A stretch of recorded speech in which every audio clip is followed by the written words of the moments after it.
Bienvenue sur Africa 24 au sommaire de ce non-stop info, sommet des chefs d'État et de gouvernement de la CEDEAO au menu des discussions à Abuja, les défis sécuritaires de la sous-région et la transition politique au Burkina Faso.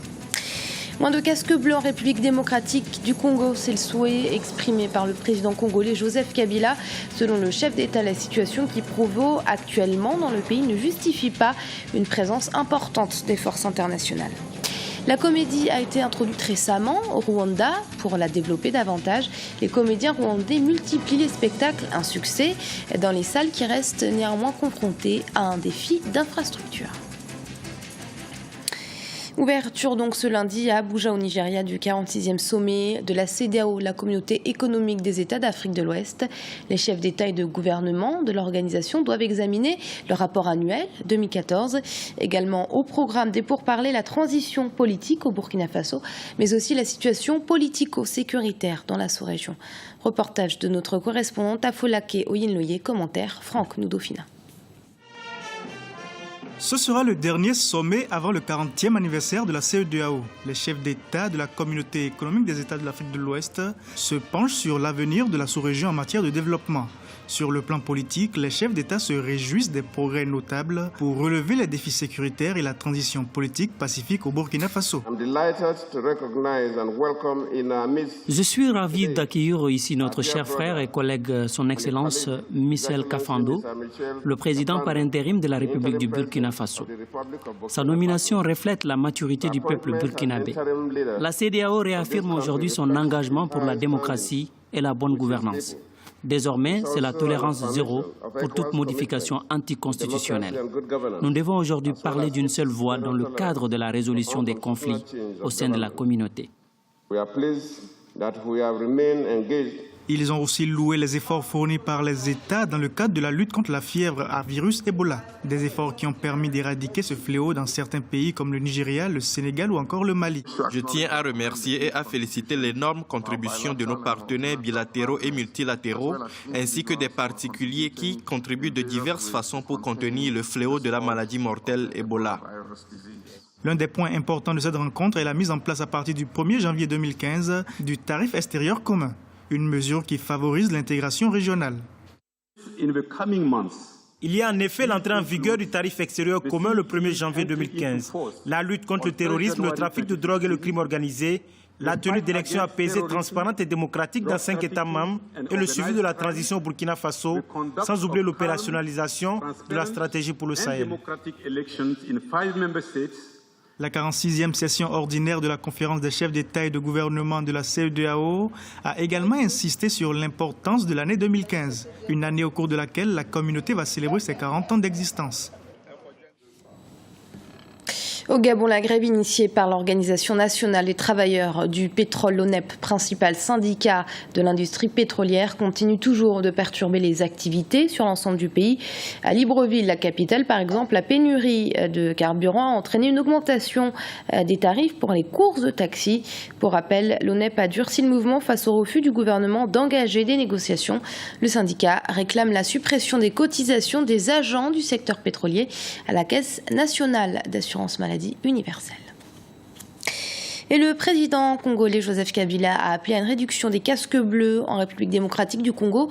Dans son discours sur l'état de la nation prononcé ce lundi à Kinshasa, il estime que ces troupes sont également capables, autant que les troupes internationales, de garantir la sécurité dans le pays. Le point tout de suite avec Aminata Diak.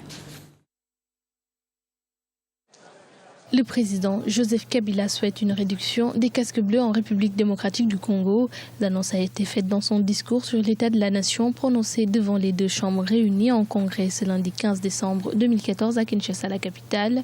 Le chef de l'État a reconnu que la situation sécuritaire du pays exige un équipement spécialisé qui n'explique cependant pas le maintien des troupes onusiennes sur le territoire national. L'heure est donc venue d'amorcer la réduction du nombre des casques bleus sur notre territoire. La République démocratique du Congo est un pays où il n'y a plus de guerre classique, où la protection des civils relève désormais des opérations de police et des opérations militaires, et où la situation militaire générale s'est améliorée au point de lui permettre de se porter au secours d'autres frères et sœurs en détresse. Pour certains spécialistes, la requête du chef de l'État congolais est justifiée. Seulement le pays doit encore compter sur la présence des casques bleus pour assurer sa sécurité.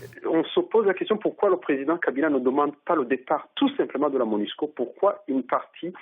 C'est-à-dire qu'il a besoin aussi de la présence de la MONUSCO, ne fût-ce qu'une force morale, politique envoyée par le Conseil de sécurité.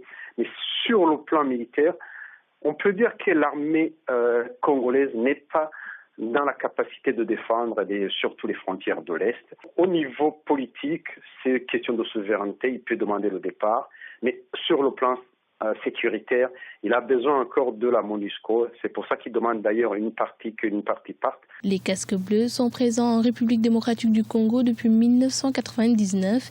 Il y a eu d'abord la mission de l'Organisation des Nations Unies en République démocratique du Congo, MONUC, de 1999 à 2010, puis la MONUSCO, mission de l'Organisation des Nations Unies pour la stabilisation en République démocratique du Congo depuis le 1er juillet 2010.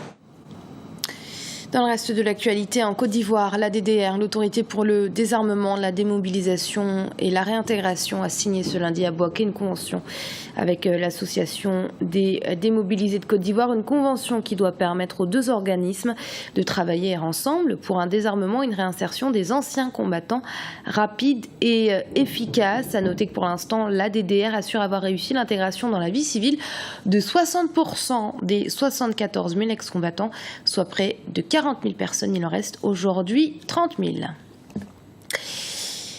Et au Rwanda, sujet culture avec les spectacles d'humoristes qui font timidement leur entrée dans le pays, bien qu'appréciés par un public de plus en plus curieux.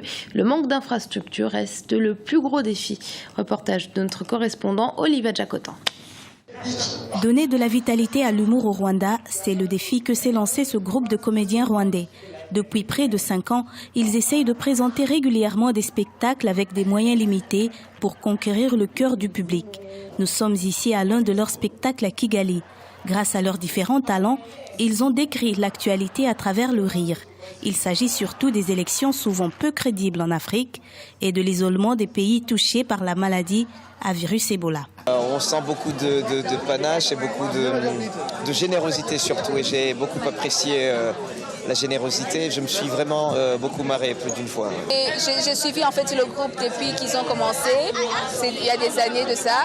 Et je peux dire que la qualité a vraiment augmenté, la qualité des blagues qu'ils font.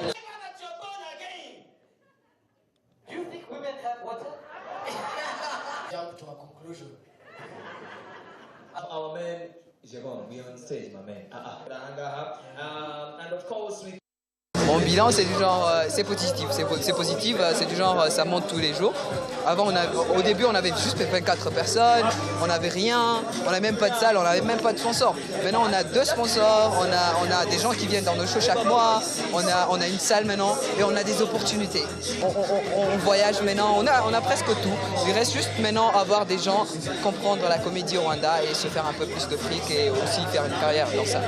En Afrique orientale, le Kenya et la Tanzanie sont des exemples dans le domaine de la comédie.